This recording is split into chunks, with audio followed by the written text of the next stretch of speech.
हिमाचल प्रदेश के मुख्यमंत्री सुखविंदर सिंह ने हिमाचल प्रदेश की मानव विकास रिपोर्ट 2025 को जारी किया, जो पर्यावरण, विज्ञान तकनीकी एवं जलवायु परिवर्तन विभाग व यूनाइटेड नेशंस डेवलपमेंट प्रोग्राम के संयुक्त तत्वावधान में तैयार की गई है।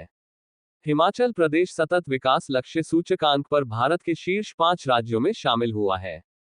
2023-2024 के मूल्यांकन में इसका समग्र स्कोर 77 है। 2011 से इसका पीसीआई लगभग 3 गुना बढ़ गया है। रिपोर्ट के मुताबिक अन्य राज्यों और केंद्र शासित प्रदेशों की तुलना में हिमाचल प्रदेश 16 में से 9 लक्ष्यों में राष्ट्रीय औसत से बेहतर प्रदर्शन करता है। विशेष रूप से किफायती और स्वच्छ ऊर्जा, स्वच्छ जल और स्वच्छता, सभ्य कार्य और आर्थिक विकास के क्षेत्र में राज्य का स्कोर सबसे ज्यादा है। इस मौके मुख्यमंत्री सुखविंदर सिंह सुक्खू ने कहा कि हिमाचल प्रदेश पर्यावरण के अनुकूल विकास कर रहा है और यूएनडीपी द्वारा तैयार मानव विकास रिपोर्ट में भी इसकी झलक दिखती है। हिमाचल प्रदेश सरकार ग्रामीण अर्थव्यवस्था की मजबूती के लिए कार्य कर रही है, जो पर्यावरण के लिहाज से भी महत्वपूर्ण है। ग्लोबल वार्मिंग के कारण हिमाचल के तापमान में वृद्धि, मौसम में बदलाव हो रहा है, जिसके चलते आपदाएं हो रही हैं। इससे निपटने के लिए भी सरकार रोडमैप बना रही है।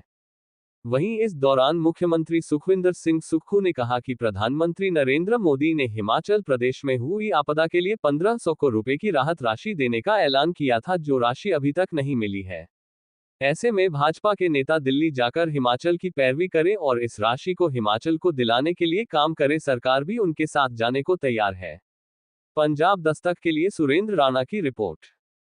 मंडे को हमारी मीटिंग्स डे होता है।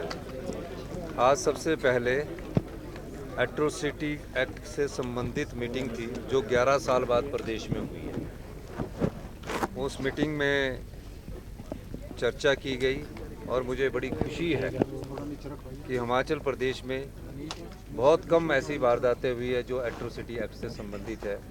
यानी कि हिमाचल की जनता इसमें बहुत जागरूक है और एट्रोसिटी के प्रति लोगों का जागरूकता ही एक इस समस्या के निदान में बड़ा कारण बना है। दूसरी मीटिंग हमारे बजट से संबंधित थी, जिसकी की आधी मीटिंग हुई है।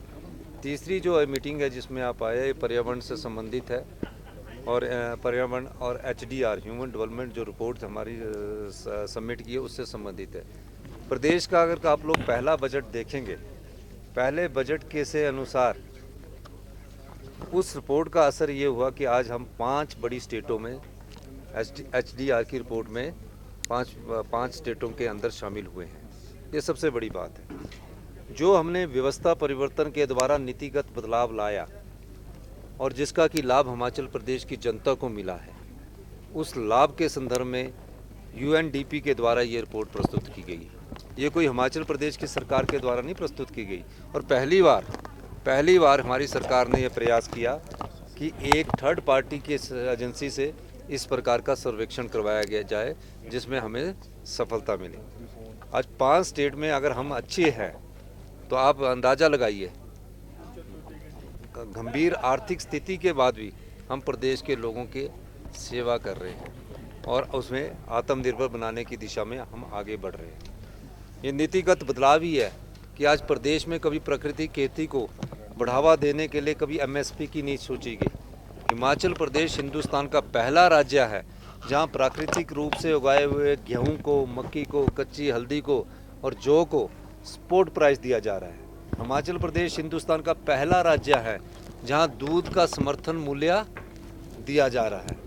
तो हिमाचल प्रदेश हिंदुस्तान का पहला राज्य है जहां अनाथ बच्चों को सरकार ही माता है और सरकार ही पिता, चिल्ड्रन ऑफ द स्टेट का दर्जा देकर कानून बनाया गया है।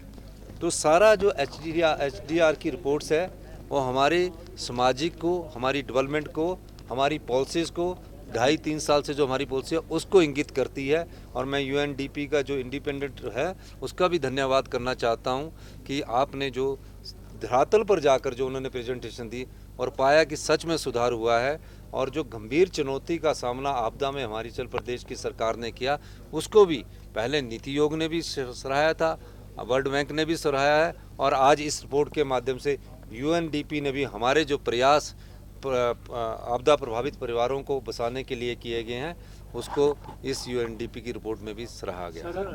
कल दिल्ली जा रहा हूँ। मैं फाइनेंस मिनिस्टर निर्मला सीतारमण जी से मैंने मुलाकात करूँगा।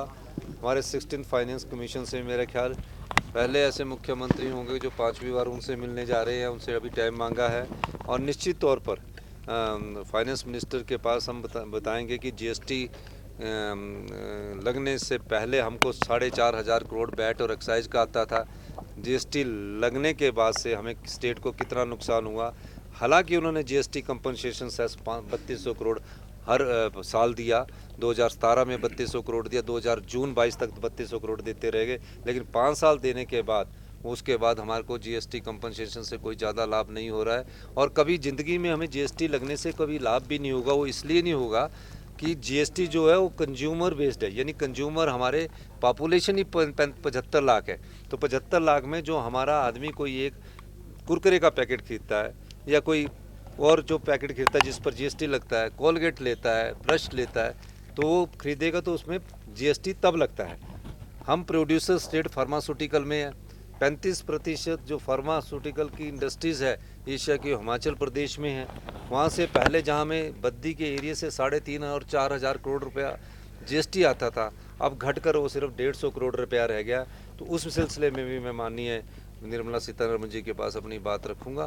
बाकी हम चाहेंगे कि जो हमने सरकारी कर्मचारी और एडिशनल अधिकारियों को ओल्ड पेंशन स्कीम दी है और 2000 ओल्ड पेंशन स्कीम देने के बाद से जब से उन्होंने हमारा जो additional boring Bharatiya Janata party के समय मिलती आई थी 1600 करोड़ की, उसको पुनः बहाल करने की बात हम करेंगे और एक्स्ट्रा 2% एडिशनल बोरिंग की बात करेंगे, ताकि प्रदेश के जो आने वाले 3-4 महीने हैं उस स्थिति से हम आगे लड़ाई लड़ सके। क्योंकि आज जो भी हम अभी कर्जा उठा रहे हैं, जितनी भी हमारी सरकार ने 3 साल में कर्जा उठाया, वो पिछली सरकारों के 75,000 करोड़ का कर्जे का ब्याज उठाने के लिए दिया है और मूलधन देने के लिए दिया है। तो कैसे एक हम सर्वाइव करना है, उस दृष्टि से हम बात करेंगे।